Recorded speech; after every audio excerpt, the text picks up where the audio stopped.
Legendary Chuck Norris. I recently saw a video he made and I was shocked. He's in his 80s and still kicking butt and working out and staying active. He did this by just making one change. Chuck says he still feels like he's in his 50s. His wife even started doing this one thing too, and she's never felt better. She says she feels 10 years younger, her body looks leaner, and she has energy all day. Chuck made a special video that explains everything. Make sure you watch it by going to chuckdefense.com/inspired or by clicking on a link below this video. It'll change the way you think about your health. Once again, that's chuckdefense.com/inspired or click on a link in the description below to watch the video now. If the legendary Chuck Norris can do this at 81 years old, so can you. Watch his method by clicking on the link in the description box below. chuckdefense.com/inspired.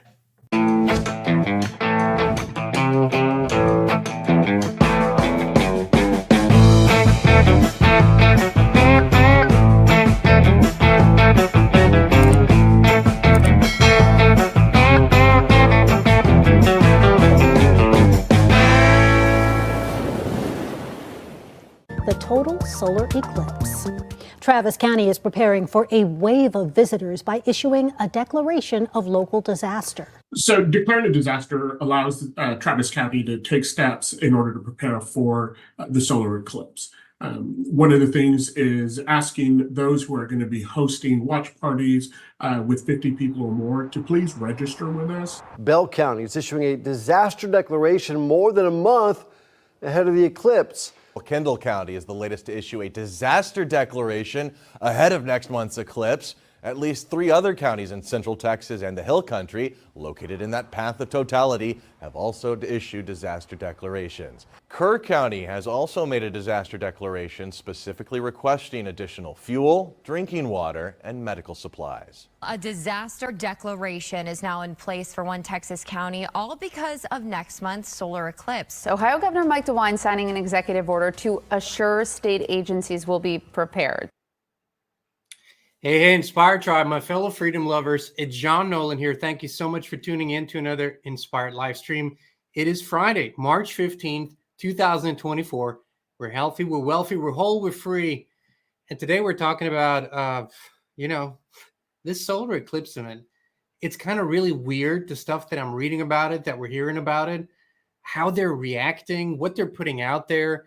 And I wanted to invite a dear friend of ours, someone you might know. He's on TV all the time and phoning in today, retired Brigadier General Blaine Holt. Thank you so much for joining us again today, General. Oh, happy Friday. Thanks for having me. Always an honor to have you, General. People know you. You're on Newsmax all the time. You have your column there too, The Irascible Disruptor, and you are on the pulse of so many things. Now, as a retired general in the Air Force, preparation is kind of a big part of what you guys do to really have mission success. That's the key point. What do you make of this whole thing here? What are we looking at? And is it just strange to me, or is it strange to you as well? No, it's very strange to me. It just gets weirder and weirder by the day. And the thing that I worry about is that the public is actually getting very used to outrageous things in the paper, so outrageous that the public just becomes numb to them. Let's go back a couple of days, and the headline was, "The Haiti government is toppled by a gang leader who engages in killing people and cannibalism thereafter."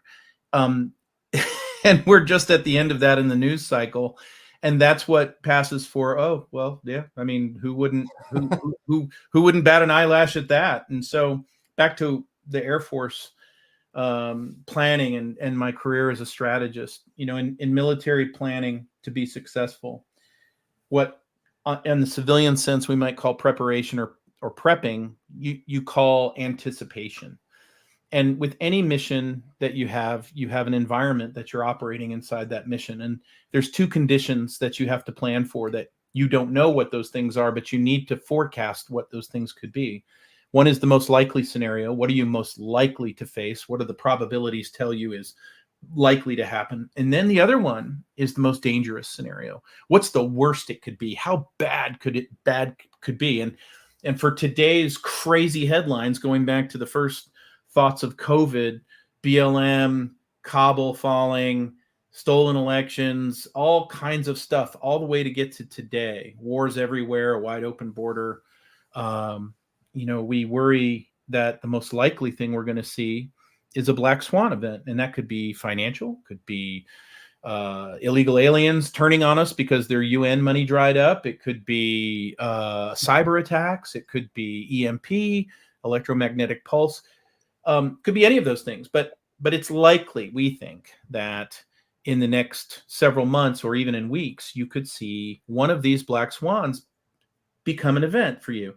But the most dangerous thing would be all those things I mentioned, a flock of black swans all at the same time that we as a public have to deal with. And, our nonprofit group that my co-founder, Darren Gobb, Lieutenant Colonel retired, and I made, Restore Liberty. We have a program that we have nationwide called County Guardian.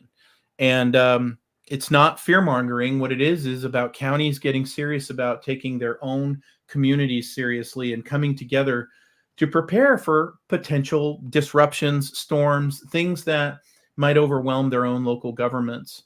And so it's not to freak out and get good at buying ammunition and let's go can a bunch of stuff and grow some stuff. Well, it might include all those things, but it's about taking a methodical analysis of the world we see today, not the world we'd like.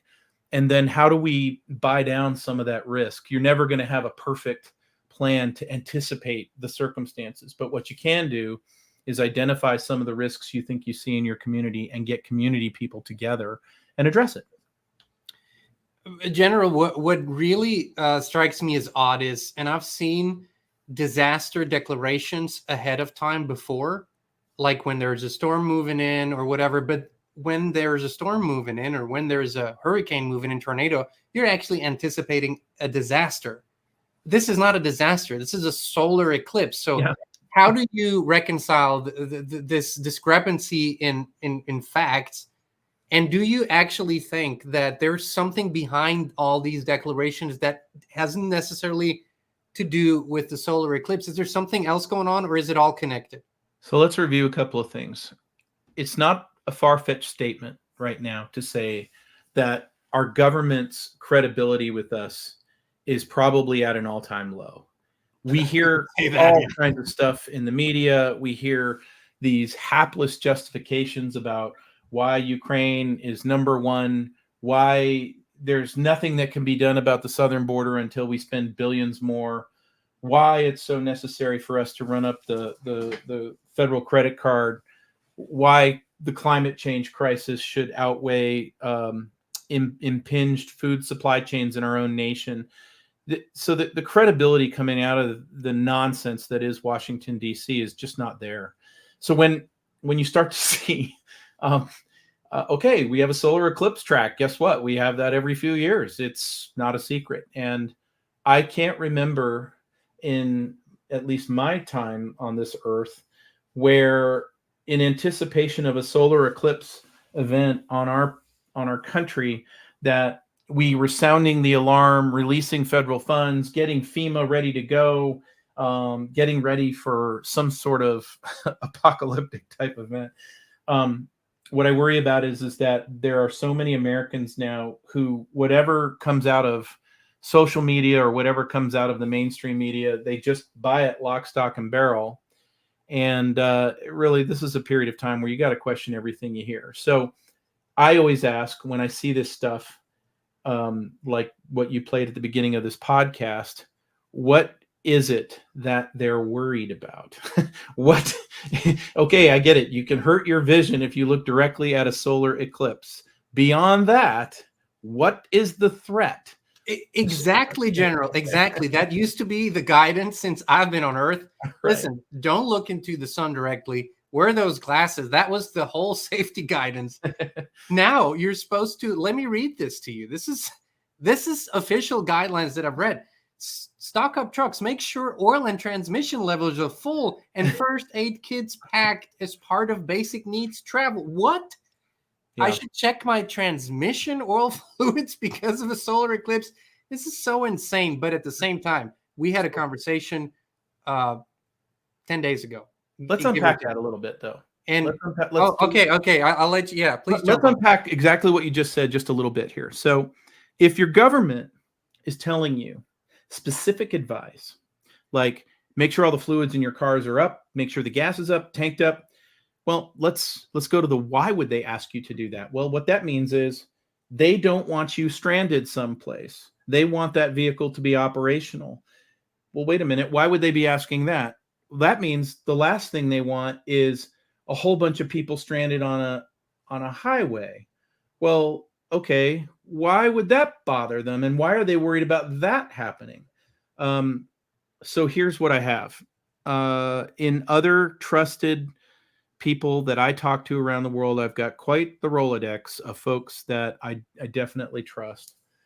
I'm getting from a couple of places that there is a potential over the next few weeks, and I can't co-locate it with April 8th, but there is a possibility that somewhere in our nation, there's going to be an EMP or electromagnetic pulse event.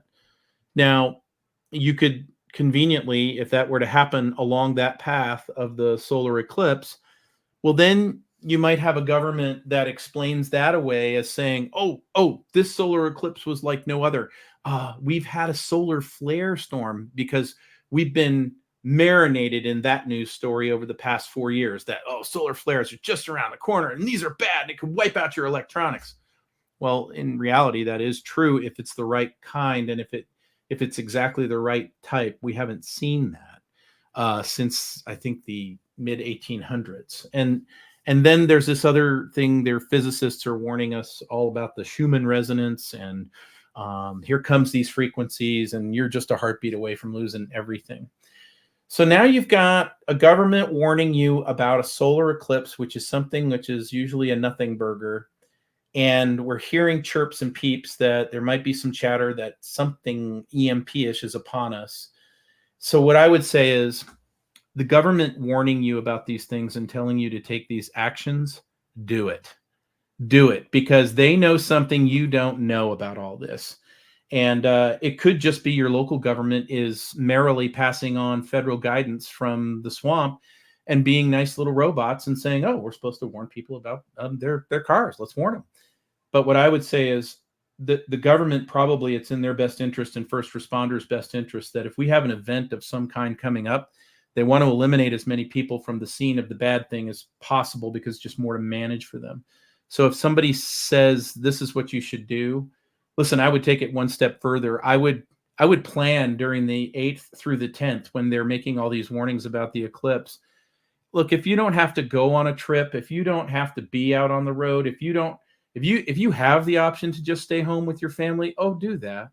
Do that, because it may be that nothing happens. And I hope that that's exactly what it is. Of course. But when we see a government giving you complete asinine guidance in the face of a nothing burger, it's the same thing as saying the government getting on TV with the emergency broadcast system and saying there's a very big rainstorm in the Midwest and we really want everybody to get their cars topped off with gas. That makes no sense, and it normally doesn't happen.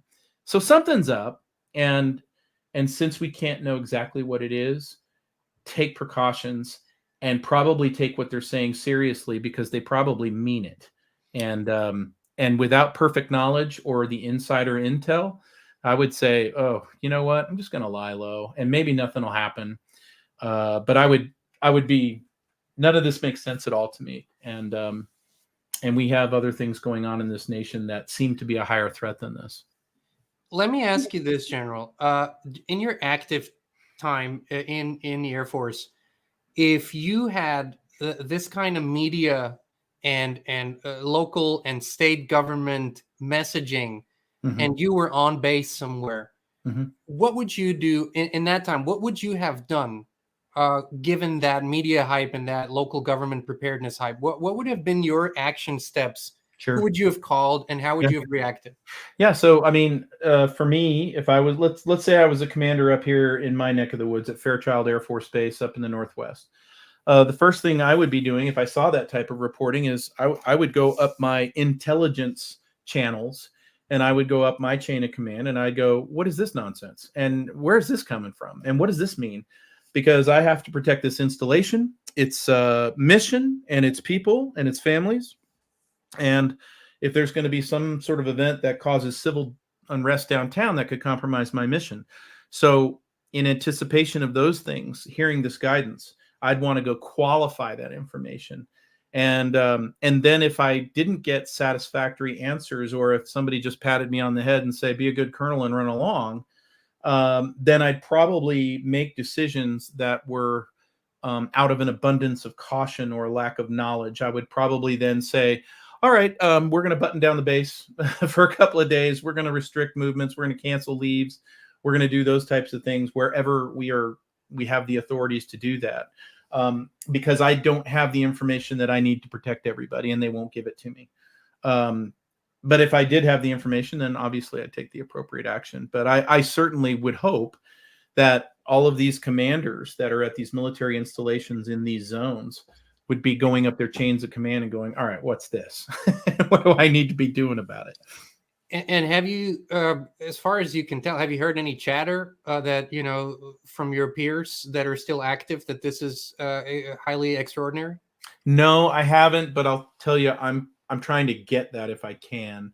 I've talked to other folks who have been either previous on active duty or previous federal agents, and they're trying just as hard as I am to get a more complete picture about what the next few weeks looks like. Because you hear the words, hey, potential for an EMP thing. Whoa, okay, I'm all ears. Tell me about that. Because that can be as little as somebody with a home-built device that went and screwed up the gas station down the street, to there was an airburst above the center of your nation, and now you're suddenly at a technology level of 1872. But since we don't know those things, and even if there was no knowledge of that, I would say that in everybody's preparation steps for taking care of their own families and their communities, please don't knock EMP off your list as one of those things that you don't need to worry about. You should absolutely, where possible, get protection, do your research, get, whatever cost-effective devices you can. Heck, I even have a Faraday can I made home-built from YouTube videos here. And maybe it doesn't even work for me, John, but at least I tried. At least I took a stab at it. But I think, there's so many things that could happen, but I don't want anybody to think that they should not have an EMP part of their set of conditions that they manage. They certainly you should consider it, I think. These are definitely strange times when we talk about these things as casually as we do now, and as right. Regularly as we do. But that's the times we're in. Cannibalism. For everybody who's tuning in and watching, we're talking about the extraordinary messaging around the solar eclipse that will happen on April 8th here in the United States, a total eclipse in many places. And the messaging, the warnings, the disaster declarations and states of emergencies in various states are inconsistent with history, are inconsistent with any potential danger that a solar eclipse could pose, other than to your eyes if you look into it. So we're discussing this with retired Brigadier General Blaine Hold, and General, in general, what do you suggest if, let's say, shoestring budget, like really, people, strapped for cash, inflation's high, yeah. Situation's dire as it is. What is the minimum that people should do to kind of feel, okay, I can weather the storm, whatever happens? Sure. Start at home. There are several YouTube channels which will give you home-built solutions out of very inexpensive things that you can get some protection. So case in point, a big metal trash can, get one at Home Depot. They're about $40. You can get a cardboard box for insulation in that trash can. You can get aluminum tape, and then you make a tinfoil gasket for sealing. And how do you know it works or it doesn't work? Go ahead and stick your cell phone in there and see if you can get a message to it or an SMS while you think you've got it sealed. And then if it works, meaning nothing went to that phone and the phone couldn't pick up anything, you're on the right track. Now, you've got a can where, for the electronics you're not using at home, or a backup solar generator or that type of stuff, include the wires, include all the batteries you think you need or whatever, and get them into that can and just leave them there. and maybe even seal the outside with that metal tape if you can leave that stuff alone. Maybe put a burner phone in there or something like that, and then start there. That's a very inexpensive way to get yourself some treatment. There are great YouTube videos out there for other solutions on your vehicles and that type of thing. I would say you don't need to take things to an extreme level, but at the same time, where you can buy yourself a little assurance. Some people, they'll talk to me about what if we lose all communications, General Holt? What then? How do I know whether it's safe to travel outside of my neighborhood? And I said, well, the fact of the matter is you don't, because you're not getting any news if you don't have that.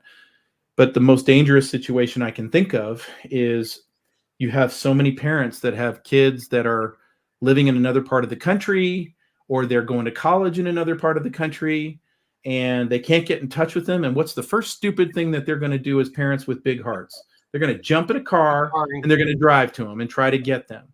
And what I tell folks is, what if you spent a couple of $100 on a GPS device like a Garmin or a Zoleo, and you bought the base subscription, and the only thing you needed to see from that kid was the 2 words, "I'm fine," and it saved your life, because now you've got what you needed. You needed to know that they were fine, and you got to hear from them. And now you can stay at home where you're at and try to get some more information before you do something really silly. Little things make a big difference. I totally agree. Have a family plan. We have a question for you, General, from Verna. Thank you so much for your contribution. We talked about this in the previous live stream, but not you and I together. There's this strange path. Have you heard of the Nineveh path? Yep. So do you have any comment on that at all? I am a student of the Bible, and I take the Bible seriously. I take it quite literally, just so everybody can understand where I'm coming from or my perspective. And I think that the last solar track of the eclipse in 2017 went across 7 cities with the name Salem. And then it stopped at Fort Sumter before it left the United States. Fort Sumter was the last, the first shots of the American Civil War. Well, here's what's interesting to me.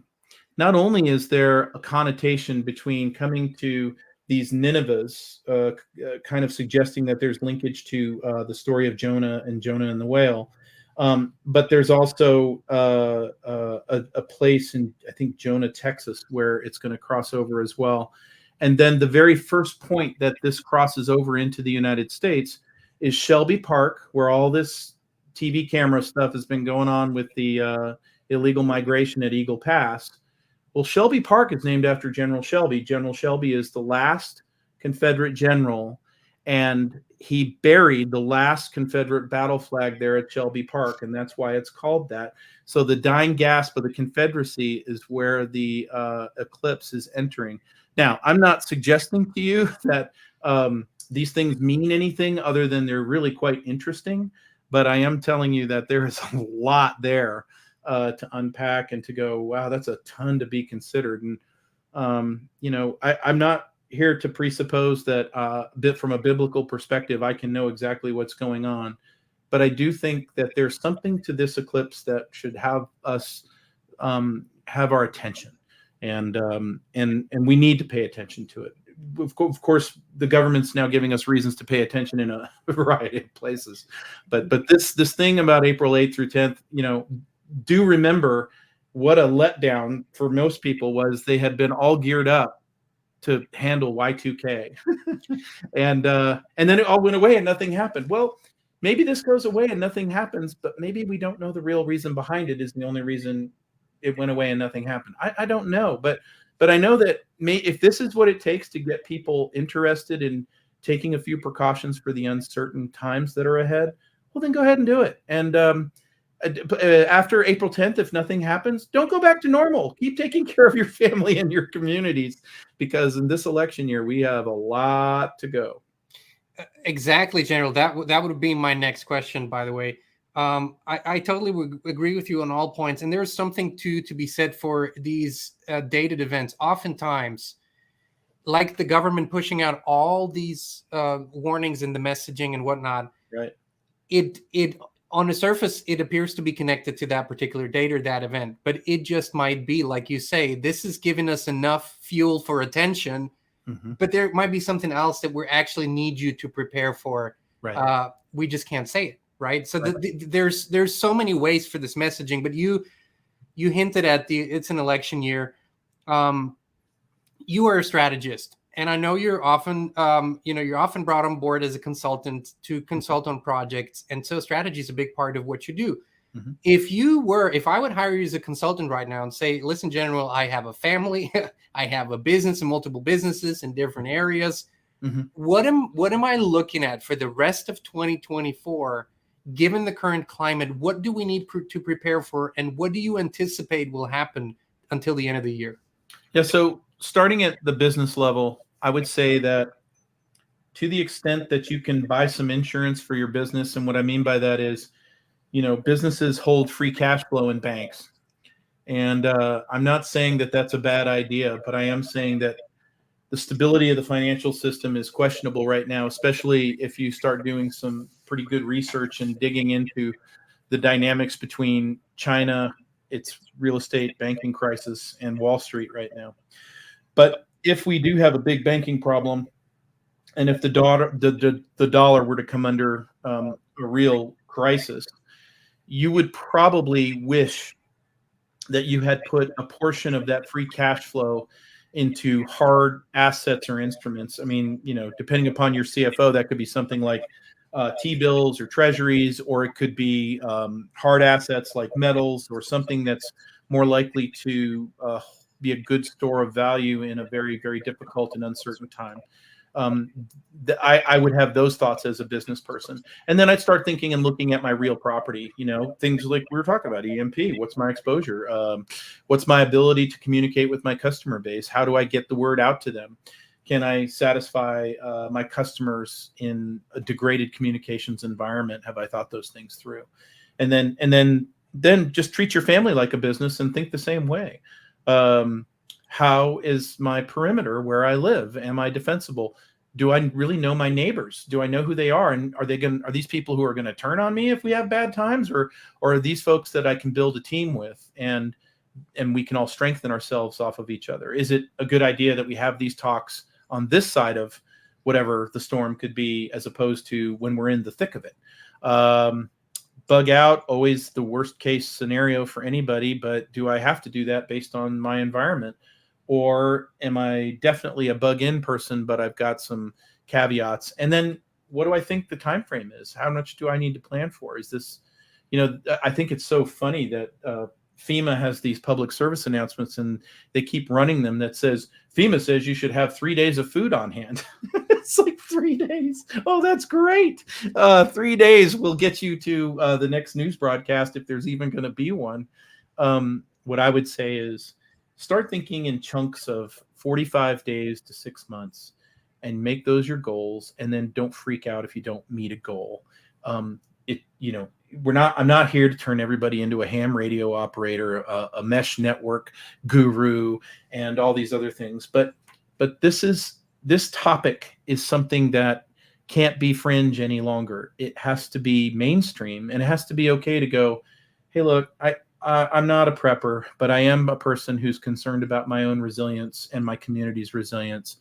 And that's what we founded County Guardian on. We welcome everybody from the tricorned pink pony who identifies as a penguin, teaching third grade elementary, all the way to the 3%er Killikami for your mommy militia guy.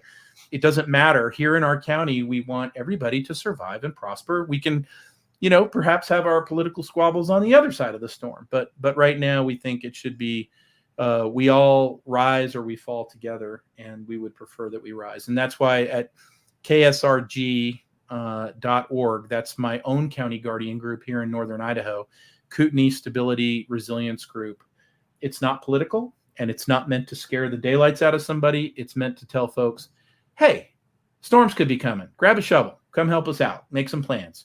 And let's get ready for that in case it happens, so that we come through this strong, not going in being divided and weak. General, I really, really appreciate always your perspective. And we have, one thing that I appreciate so much about you're very level-headed. You're calm. You have a very calm nature, but you're a strategist, and you're just putting things out there that you are seeing.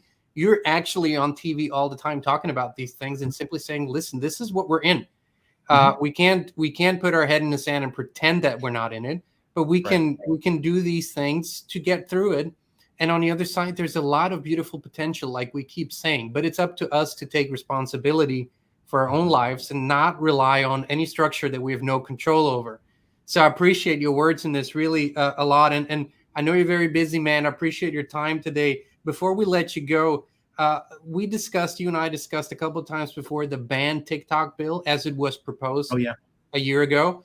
Now it is a new version of it was introduced in the House and has passed with a big majority.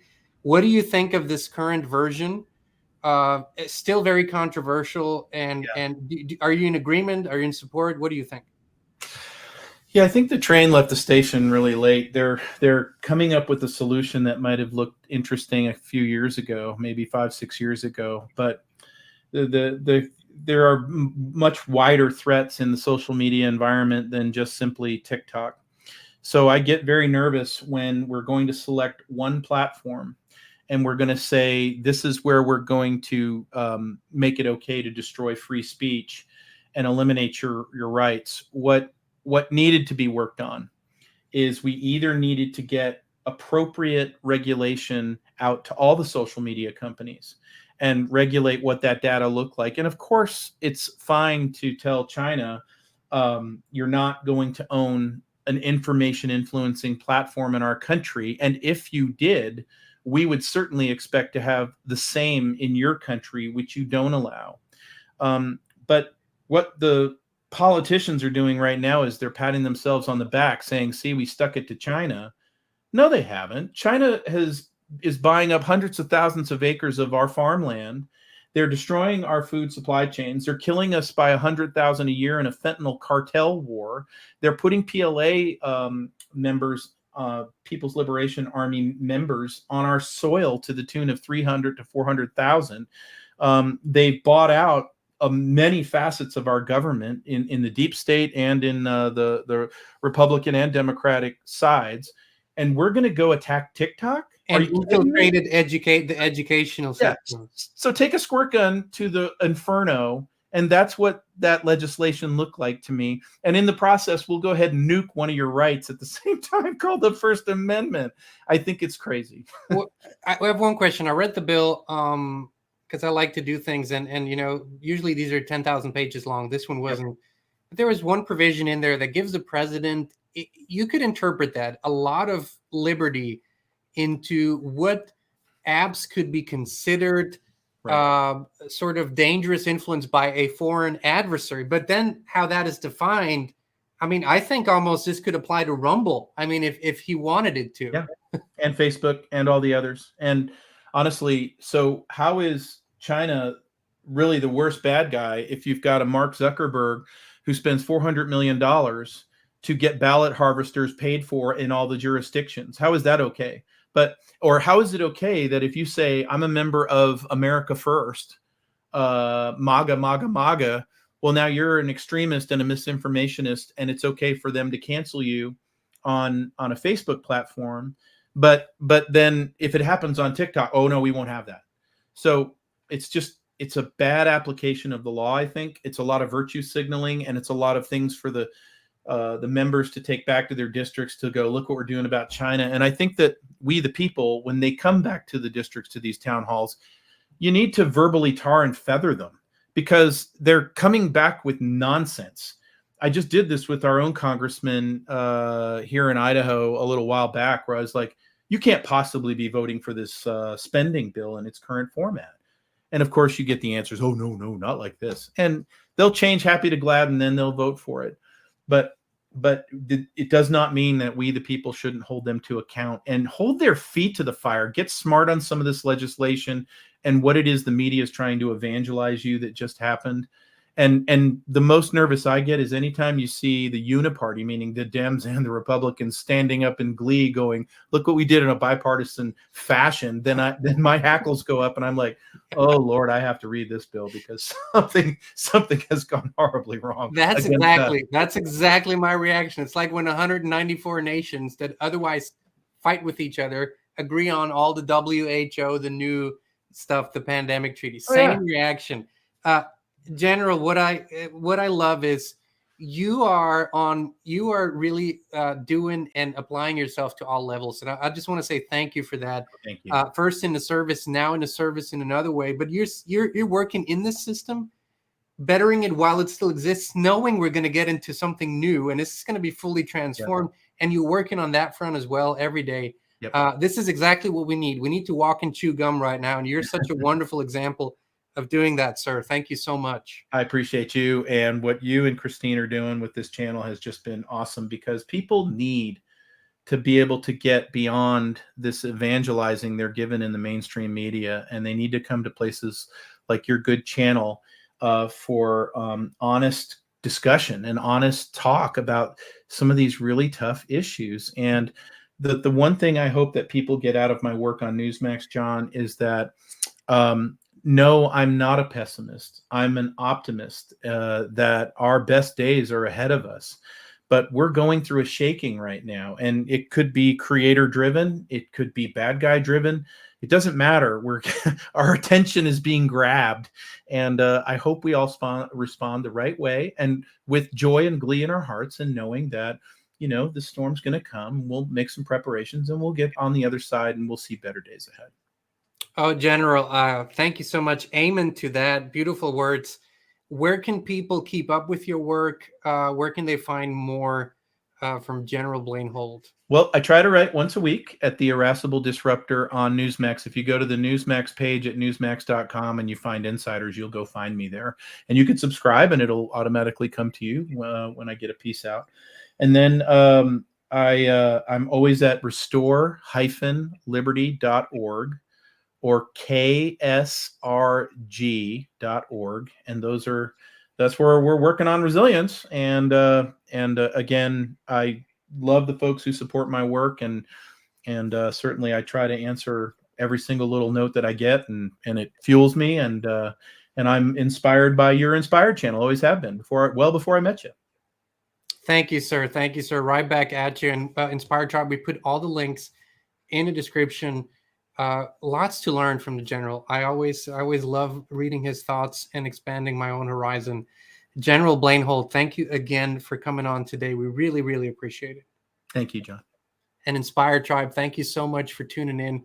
You know, we love you. We appreciate you. We'll be back with you again very, very soon.